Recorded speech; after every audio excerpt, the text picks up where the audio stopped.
Well, tonight we've got a real nice, very old National walking sprinkler on the bench that we're going to be reconditioning.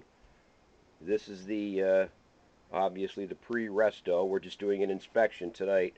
The first thing that I've noticed is, and let's listen to this. I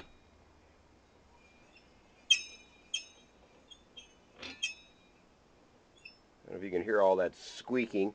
Obviously, it hasn't been greased, oiled, and therefore hasn't had water through it in a number of years. That's a good thing.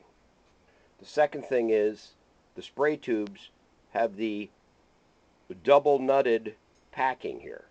And the reason for that is, obviously, that means that it's heavy duty, but the reason for that is this is probably, you're going to be watering about a 3 foot wide path.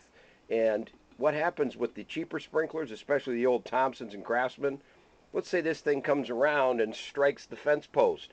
Bam, bam, bam. After about 3 or 4 hits, it either bends the spray bar or it comes to rest and starts to chew on the gear.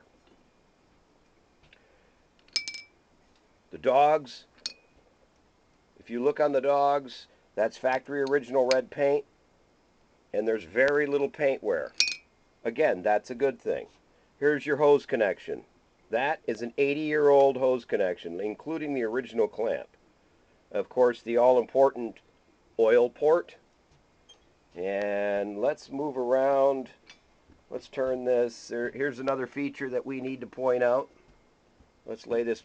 Oh! There we go.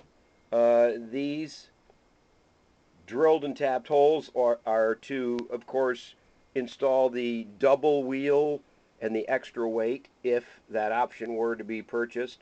That means that this is a deluxe model just waiting for those options. This swing arm right here has 2 bolt holes that you can't see. If this bolt comes out and drops down, that increases or reduces the speed. So this is actually a 2-speed sprinkler. Moving up front, again, there's the all-important oil port. This particular model has the bullnose front, which indicates that this is a 42, 43, or 44. There's your oil ports up here for your cogs. And we're going to spin this around one more time and take a look. If you look at that worm gear, look at it. It doesn't look like it's ever had grease on it.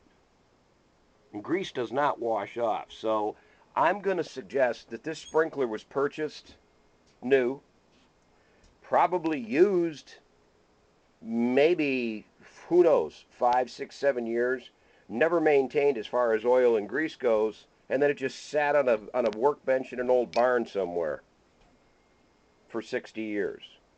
So we're going to take it completely apart. We're going to recondition it. We're going to put it all back together, and then we're going to ship it out. And I'm sure that the customer is going to be extremely pleased with this unit.